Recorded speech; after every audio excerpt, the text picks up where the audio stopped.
우리 교회에는 가족이나 집안 중에 목사님이나 사모님이신 분들이 꽤나 있으십니다. 얼마나 많으냐 하면 관계된 분들이 무려 48분이나 되십니다. 별로 안 놀라시는데 목사인 저로서는 엄청 부담이 됩니다. 이분들은 잘 아실 겁니다. 목사직은, 사모직은 축복이면서 멍해라는 것을요, 때로는 벗어나고 싶을 때도 있지만 함부로 벗어 던질 수 없는 멍해입니다. 울면서라도 가야 하는 거고요, 자빠진 자리에서 기어서라도 끝내는 가야 하는 길입니다. 신앙의 길이 다 그렇다 하지만 목사나 사모의 직은 더욱더 절절합니다. 물론 저와 제 집사람도 마찬가지입니다. 그런 중에도 그 누구보다 늘 하나님을 생각할 수 있다는 것이 복 중에 큰 복입니다. 소아시아의 여러 교회를 목회했던 사도 바울은 어땠을까요? 많은 분들이 바울을 성공한 목회자라고 생각을 하십니다. 정말 그런가요? 신약성경 27권 중에서 바울이 쓴 편지가 13개나 됩니다. 신약성경의 절반을 바울이 쓴 겁니다. 그런데 바울은 왜 그렇게 많은 편지들을 쓴 걸까요? 그가 쓴 편지들은 문학작품이나 신학 논문이 아니었습니다. 바울이 개척한 교회들의 문제를 해결하기 위하여 쓴 목회 서신이었습니다. 절박하고도 안타까운 마음으로 쓴 편지들입니다. 바울이 개척한 교회 가운데 제대로 된 교회가 없었던 겁니다. 바울이 생각하기에 완전한 교회는 없었던 거죠. 바울은 위대한 사도이긴 했으나 성공한 목회자는 아니었습니다. 바울이 생애 마지막에 쓴 유언과도 같은 본문 디모데 후서를 보면 더욱 그렇습니다. 딱하기가 그지없습니다. 곁에 있던 사람들이 다 떠났다고 합니다. 1장 15절에서 아시아에 있는 모든 사람이 나를 버렸다고 하소연합니다. 그들이 세상을 사랑해서 바울을 버렸다고 10절에서 비통해합니다.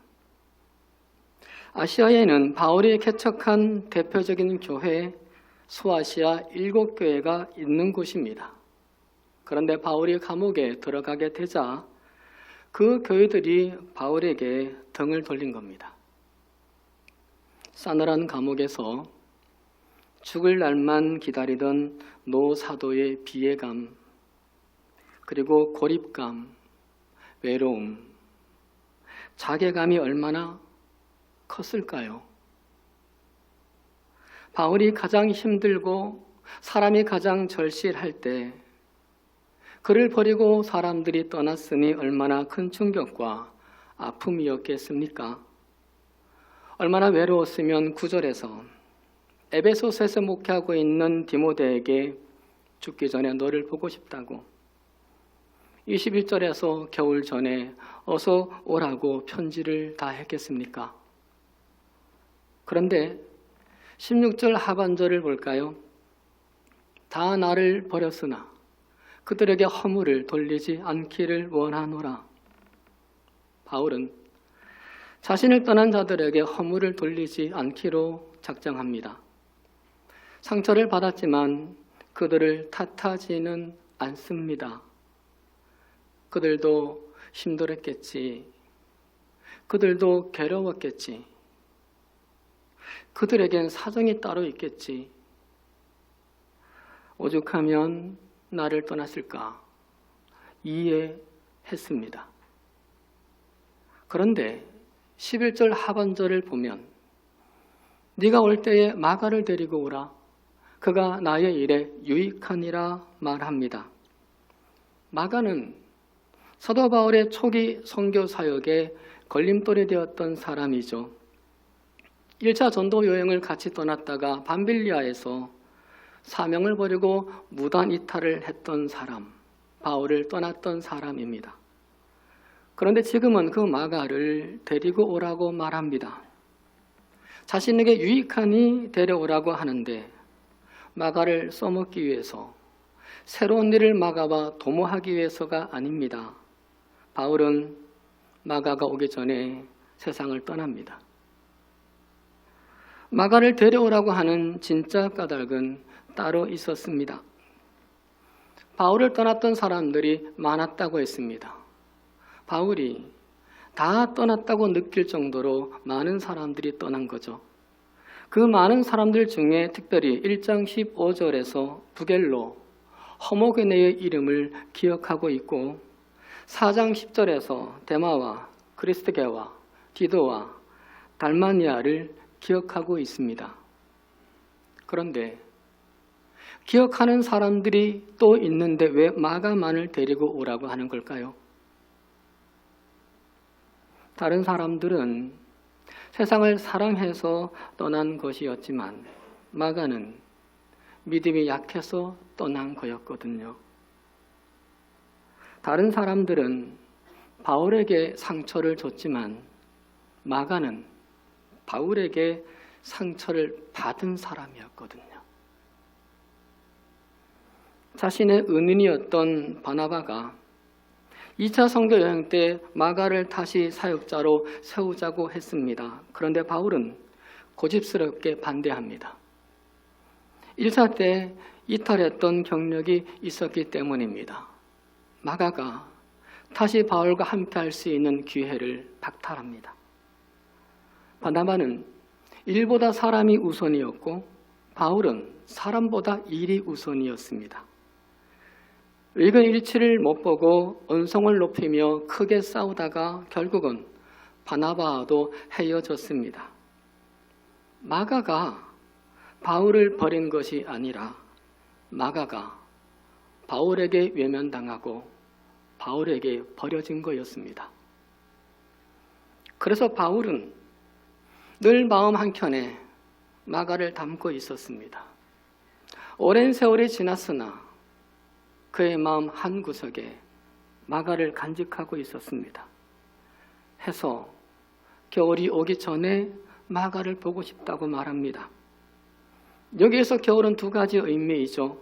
하나는 계절적으로 추운 겨울을 의미하고 또 하나는 얼마 남지 않은 바울의 죽음을 의미합니다.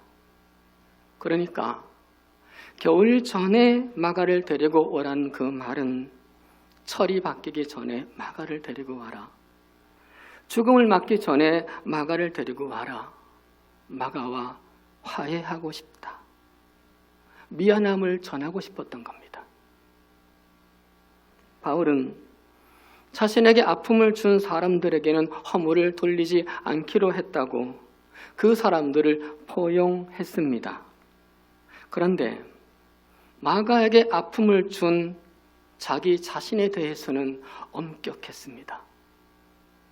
다른 사람의 허물에는 너그럽고 관대했지만 자신의 실수와 자신의 허물에는 매우 철저하고 엄격합니다.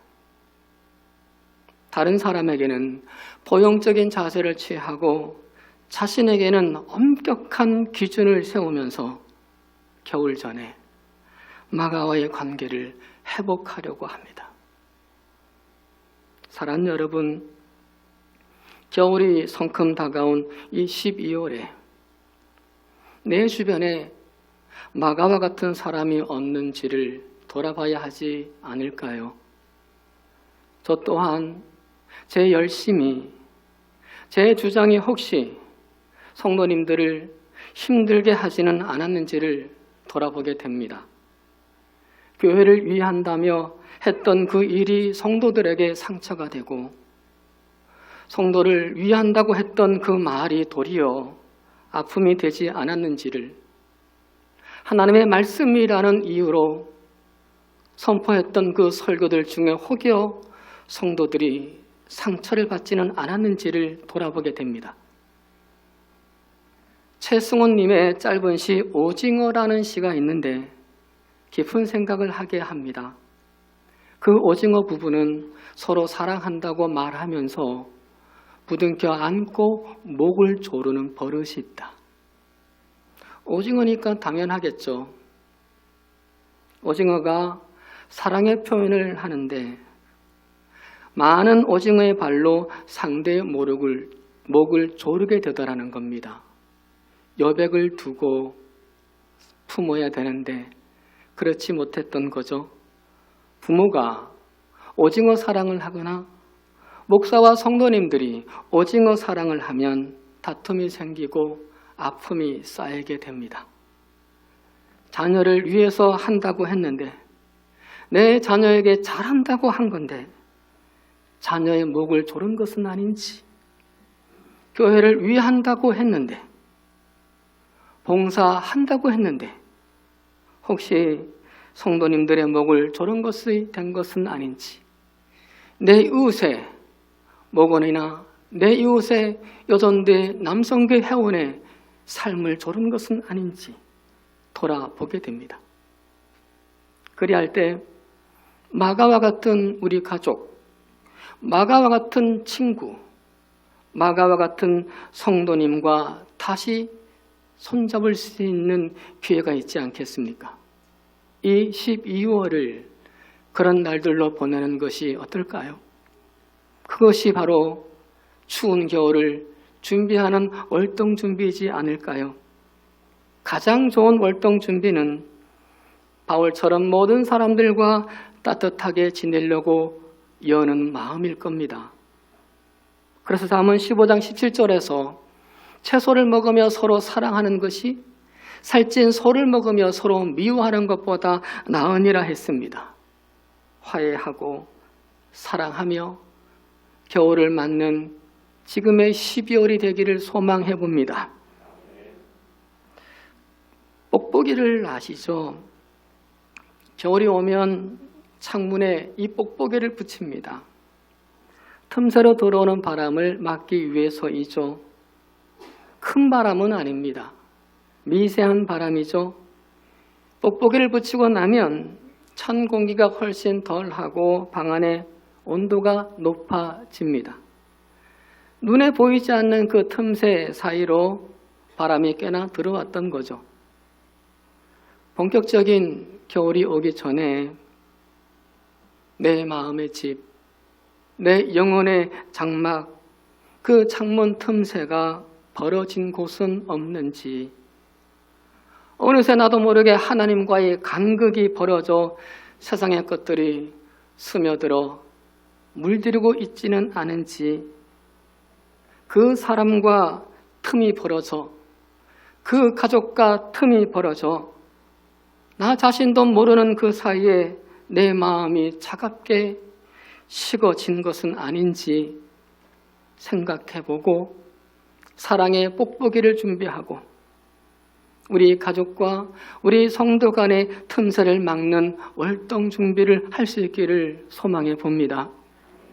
마귀는 틈을 좋아합니다.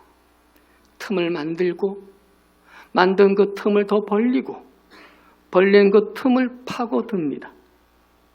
생각의 틈, 감정의 틈, 관계의 틈, 이해의 틈, 성격의 틈, 신앙의 틈, 그 틈으로 오해와 불평과 서운함을 갖게 하고 분노를 돋게 해서 하나님과 멀어지게 하고 가족과 성도와 멀어지게 합니다. 그리고 끝내는 믿음의 길에서 낙오하게 만들기도 하고 그 가정에서 멀어지게 만들기도 합니다. 그래서 에베소서 4장 27절에서 말씀하십니다. 마귀에게 틈을 주지 말라. 틈을 주지 말라. 2019년의 마지막 달, 세상의 말세에 사는 오늘 우리들에게도 꼭 필요한 말씀이지 않을까요? 베드로 사도가 베드로전서 4장 7절 8절에서도 말씀을 하십니다. 만물의 마지막이 가까이 왔으니 그러므로 너희는 정신을 차리고 근신하여 기도하라. 무엇보다도 뜨겁게 서로 사랑할지니 사랑은 허다한 죄를 덮느니라. 가까이 온 마지막을 위해 정신을 차리고 두 가지를 준비하라고 하죠. 하나는 근신하여 기도하는 일이고 하나는 사랑하는 일이랍니다. 기도는 하나님과의 관계이고 사랑은 사람과의 관계이죠. 기도는 내 안을 향하는 길이고 사랑은 밖을 향하는 길이죠. 기도는 힘과 은혜를 받는 일이고 사랑은 받은 힘과 은혜를 나누는 일이죠. 그런데 베드로 사도는 무엇보다도 뜨겁게 서로 사랑할지니 권면합니다. 무엇보다도. 우리 모두 바울처럼 그 무엇보다 마가와 같은 자를 찾아서 2019년에 나의 마가와 같은 그런 사람을 찾아서 다시 화해하고 다시 사랑하는 월동 준비가 있기를 축복합니다. 그래서 추운 겨울을 따스한 마음으로 보낼 수 있는 우리 한결의 가족들이 되어야 하지 않겠습니까? 누가복음 9장에서 예수님의 제자들 사이에 변론과 다툼하는 모습이 나옵니다. 이유는 우리들 중에 누가 크냐? 우리들 중에 누가 더 예수님의 사랑을 받느냐였습니다. 그러자 주님께서 뜻밖의 행동을 하십니다.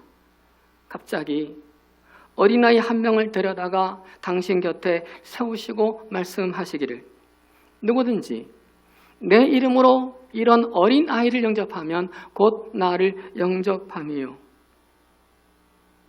예수님의 이 엉뚱한 행동은 무엇을 뜻하는 걸까요? 예수님의 제자들의 다툼과 이 어린아이가 무슨 상관이 있는 걸까요? 어린아이같이 낮고 어리고 부족하고 못나고 이기적이어서 손이 많이 가고 힘이 들어도 내 이름으로 주님의 이름으로 그 아이를 영접하면 나를 영접하는 것이다 라고 하는 거죠. 주님은 제자들이 누가 더 큰가를, 누가 더 사랑받는가를 두고 신경전을 벌이고 다투는 것이 안타까우셨습니다. 제자들 가운데는요, 조금 더 섬기는 제자가 있는가 하면 섬기 부족한 자도 있었습니다. 조금 더 착하거나 능력 있는 제자가 있는가 하면 이기적이거나 부족한 자가 있었습니다. 못마땅하고 미숙한 제자들, 제자답지 못한 제자도 있었습니다. 주님만 바라보는 자도 있었고 세상에 욕심을 품고 은근히 돈에 탐을 내는 제자도 있었습니다. 해서 서로들을 비교하며 견주고 누가 크냐, 누가 더 주님이 사랑하는 자일까 하는 그 제자들에게 어린아이를 영접하면 곧 나를 영접하는 사람이라고 말씀을 하시는데, 큰 자가 되고 싶으냐? 서로 영접해라. 더 사랑받는 자가 되고 싶으냐? 서로 영접해라. 내 이름으로 저 어린아이 같은 자도 영접해라. 이 말씀이지 않습니까? 우리 모두 12월이 다 가기 전에, 한겨울에 1월, 2월이 오기 전에 서로를 영접하는 성도님들 되시기를, 그래서 우리 안에는 따스함으로 그 겨울을 이겨나가고 주님께는 더 큰 사랑을 받아 큰 자로 칭찬 듣는 한겨레 식구들 다 되기를 주의 이름으로 축원합니다. 두 번째, 바울이 디모데에게 겨울이 오기 전에 마가를 데리고 오라고 하시면서 부탁하는 게 더 있습니다. 13절이죠. 네가 올 때 내가 들어와 가보의 집에 둔 겉옷을 가지고 오고 또 책은 특별히 가죽 종이에 쓴 것을 가져오라. 월동 준비를 바울이 하면서 겉옷을 가지고 오라고 하죠. 로마의 감옥은 추웠습니다. 겨울을 이겨내려면 겉옷이 필요합니다. 그리고 또 하나, 가죽 종이에 쓴 책을 가져와라 합니다. 율법책입니다. 성경책입니다. 바울은 추운 겨울을, 인생의 그 추운 시절을, 함께했던 사람들이 다 떠난 외롭고 힘든 그 시기를, 인생의 마지막 때를 디모데와 마가만을 불러서 달리려고 하지 않았습니다. 그리고 겉옷만 준비해서 추위로부터 자신을 보호하려고 하지 않았습니다. 말씀을 준비했습니다. 말씀으로 이겨내려고 합니다. 말씀으로 위로받고, 말씀으로 힘을 얻고, 말씀으로 보호받기를 원했습니다. 사람도 겉옷도 있어야 했지만 바울에게 말씀은 더 중요했습니다. 해서 설교를 늘 하던, 하나님의 말씀을 전하던 그 바울이 성경책을 더 가져오라고 디모데에게 부탁합니다. 욥이 10명의 자녀들을 저 세상에 먼저 보내고 재산을 다 잃고 병까지 얻었을 때 친구들이 찾아왔습니다. 다양한 일이었죠. 먼 곳에서 욥을 위로하려고 찾아온 고마운 친구들입니다. 그러나 욥에게는 위로가 되지 않았습니다. 부인도 욥 곁에 있었지만은 욥을 더 힘들게만 할 뿐이었습니다. 아픔 투성이었고 꽉 막히고 깜깜한 절망만이 가득했습니다.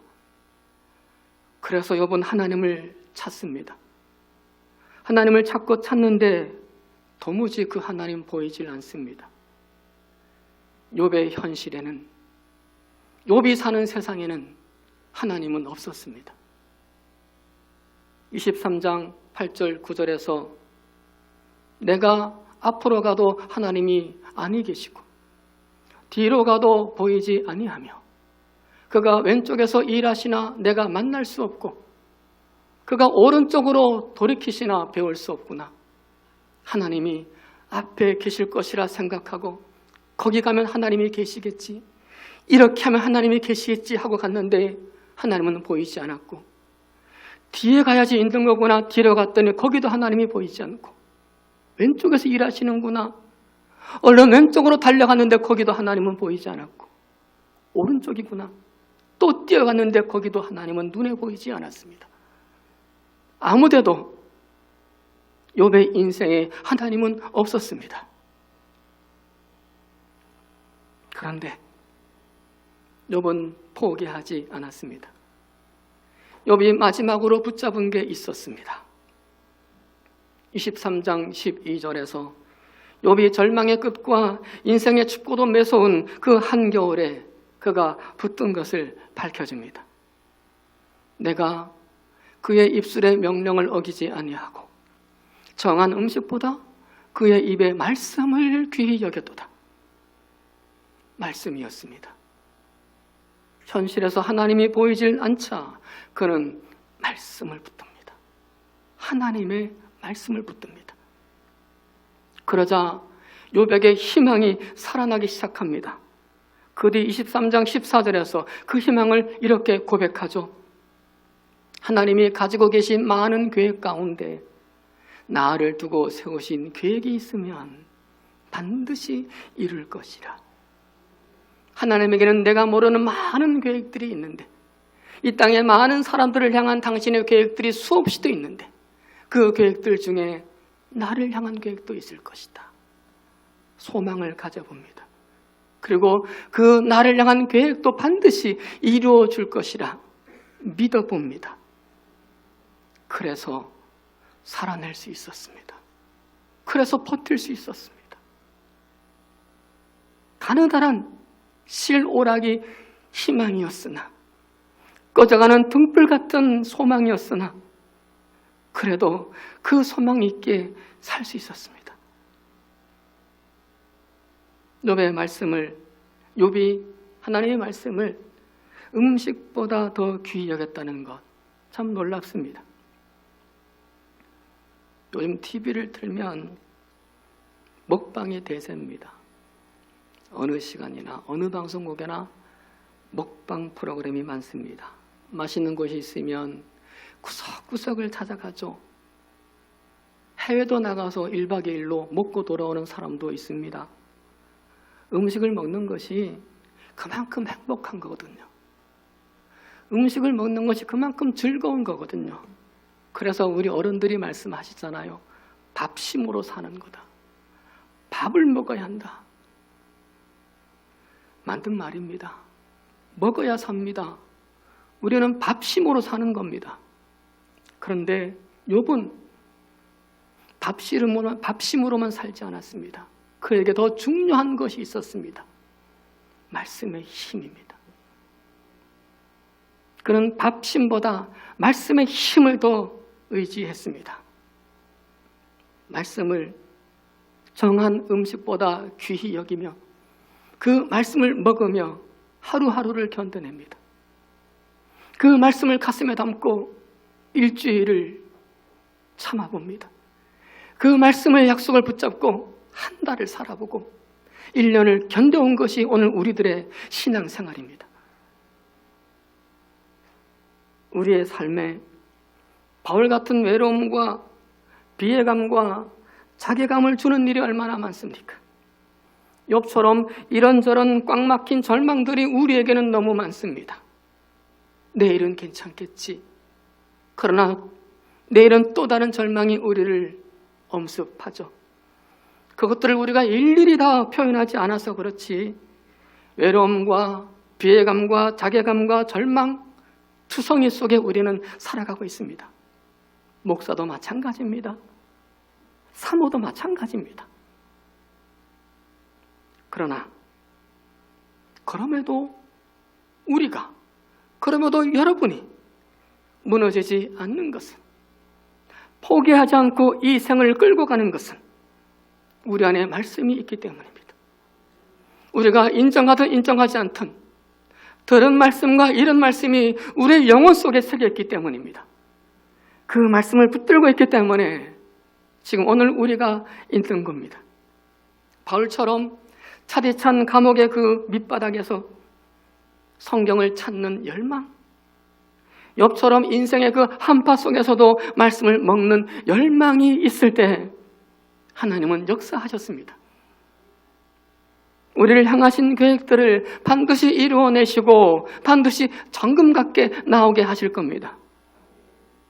그러기에 우리에게 오늘처럼 이 예배에 나와서 말씀을 향한 열망이 우리에게 있는 한, 비록 미비하지만 우리가 하나님의 말씀의 은혜를 받고 우리의 신비에 새기며 살아가는 한, 비록 현실이 절망에 찬 우리의 모습일지라도 그 인생도 충분히 소망적인 것임을 욥을 통하여 믿어봅시다. 그래도 희망적임을 욥을 통하여 기대해 봅시다. 아무쪼록 한겨울이 오기 전에 말씀을 더 가까이 하려는 결단을 가져보기를 바랍니다. 2019년의 끝자락을 말씀과 더불어 살아가리라. 2019년의 끝자락을 말씀에 빠져 2020년을 준비해보리라. 이 다짐이 있어지기를 소망합니다. 우리 청년들, 특별히 젊은 바울, 야베스, 디모데 남성교회, 브리스가, 루디아, 마리아 존대 여러분, 권면드립니다. 특별히 말씀을 붙잡기를 간곡히 부탁합니다. 모세가 죽은 후 여호수아가 이스라엘의 지도자가 되죠. 허나 여호수아는 두려웠습니다. 여호수아는 떨었습니다. 그의 당면 문제가 이스라엘 백성들을 가나안으로 이끄는 겁니다.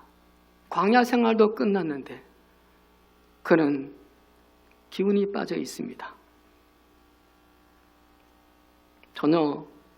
전혀 그가 겁먹지 않았다면 하나님의 여호수아에게 두려워하지 말며 놀라지 말라 하실 리가 없고 강하고 담대하라를 3번씩이나 반복하실 리가 없습니다. 여호수아 1장 9절에, 여호수아 1장 6절, 7절, 9절에 계속 반복해서 하나님이 말씀하실 리가 없습니다. 그런데 이렇게 강하고 담대하라고 하시면서 그것이 가능하도록 하나님이 끈 하나를 주는 게 있습니다. 그 끈이 무엇입니까? 말씀을 붙잡으랍니다. 하나님이 여호수아에게 하나님의 말씀을 붙들고 강하고 담대하라. 하나님의 말씀을 가지고 사로도 우로도 치우치지 말고 강하고 담대하라고 여호수아 1장 7절 8절에서 반복합니다. 말씀을 끈으로 삼으라고 합니다. 여호수아가 그 좋은 가나안의 꿈을 이루는 밑거름이 된 것은 말씀에 힘이 있었던 겁니다. 말씀을 앞세우고 요단강을 건널 수 있었고, 말씀을 이 가슴에 품고 가나안을 향해 도전도 할 수 있었고, 말씀의 횃불을 높이 들고 가나안 적군들에게 진군할 수 있었던 겁니다. 사랑하는 우리 청년들, 그리고 젊은 성도님들, 앞길에 두려움과 떨림이 많으시죠. 가진 꿈은 좋고 비전은 원대한데 우리 자신이 초라하여 염려와 걱정이 많으시죠. 어린 자녀들을 생각하면 미래가 겁이 나시죠. 자신이 갈수록 없어지시죠. 말씀을 가까이 합시다. 말씀을 붙들어 봅시다. 그러면 강하고 담대해진다고 하시며 그 끈으로 인하여 우리의 가나안을 이룬다고, 청년들의 비전을 이루며 젊은 성도님들의 계획을 이룬다고 하나님이 말씀하시지 않습니까? 길갈 고난의 끝에서 맛보는 하나님의 은혜라는 책과 인생 거룩한 모함에 던져라는 책이 있습니다. 미국 코스타 공동대표이고 신시내티 대학교 전자공학과 교수의 안종혁 집사님의 책입니다. 그는 어렵고 가난한 집에서 태어났습니다. 어머니가 28살에 혼자가 되셨습니다. 때문에 청년 때까지 방직 공장에 나가서 일을 하는 공원이었습니다. 그런데 그 절망의 시기에 어머니가 늘 아들을 위해서 기도하고 권면을 하셨습니다. 예수님 잘 믿어라. 성경을 가까이 해라. 예수님께 맡겨라. 이 세 가지를 계속 강조했습니다. 어느 날 성경을 읽다가 마태복음 11장 28절에서 눈물을 주체할 수가 없었습니다. 수고하고 무거운 짐진 자들아 다 내게로 오라. 내가 너희를 쉬게 하리라. 그때의 심정을 이렇게 고백합니다. 내가 말씀을 읽으면 읽을수록 눈물이 나고 무거운 인생의 짐을 예수님께 맡기고 싶어졌습니다. 서서히 평안이 나를 감싸기 시작했습니다. 여전히 현실의 짐은 무거웠고, 아니 오히려 더 무거워졌습니다. 그러나 나의 짐은 물론이고 멍에까지 메고 앞장서시는 그 예수님 앞에서 나는 서서히 일어서고 있었습니다. 많은 어려움과 환난을 겪으면서 뒤늦게 공부를 하게 되었는데 미국 박사과정 중 자격시험에서 4번이나 떨어집니다. 그럴 때마다 말씀을 붙들었고 세상을 이기신 주님을 의지했더니 주님의 승리가 저의 승리가 되었습니다. 간증합니다. 그래서 이분은 어디를 가든 한 권의 책을 가지고 간답니다. 성경책입니다. 사랑하는 여러분, 2019년도도 마지막을 향하여 달려가고 있습니다. 그런데 결과가 어떠십니까? 연초의 계획에 가까워졌거나 성취하셨습니까? 아니면 실망스러우십니까? 계획에 실패하셨습니까? 꿈에, 비전에 실패하셨습니까? 관계에 실패하셨습니까? 우리 눈에 하나님 보이지 않습니까? 여러분의 가정에 여러분의 사랑하는 딸과 아들 곁에 하나님은 없는 것 같습니까? 말씀을 더 붙들어 봅시다. 우리가 말씀을 더 가까이 해봅시다. 그러면 어느 순간 내가 붙든 그 말씀으로 하루하루를 이겨내는 그 순간 어느 땐가 내가 예수님 앞에서 내 짐과 내 멍에를 앞서 메고 가시는 그분 앞에서 일어서고 있는 우리를 보게 되지 않을까요? 일어서는 우리 가정을 보고 일어서는 우리의 자녀들을 보게 될 겁니다. 부디 안종혁 교수가 고백하는 길갈, 고난의 끝에서 맛보는 하나님의 은혜, 그것을 2019년도의 끝자락에서 우리 모두가 맛볼 수 있기를, 늦은 비이지만은 모자람이 없는 풍성한 은혜를 우리 모두가 누리며 간증할 수 있기를 주님의 이름으로 간절히 축원합니다. 축원합니다. 기도하십니다. 하나님, 우리는 너무 연약합니다. 사는 세상이 너무 힘겹습니다. 그래서 넘어지고 실수합니다. 허나 하나님, 다시금 우리가 하나님을 바라보며 이 예배에 나왔습니다. 어떤 분은 뛰어서 나오고 어떤 분은 걸어서 나오고 어떤 분은 아파서 기어서 나왔습니다. 허나 나온 이 자리에 하나님이 임재하시고 우리 모두를 품으시고 우리 모두를 손잡고 일으켜 주시리라 믿습니다.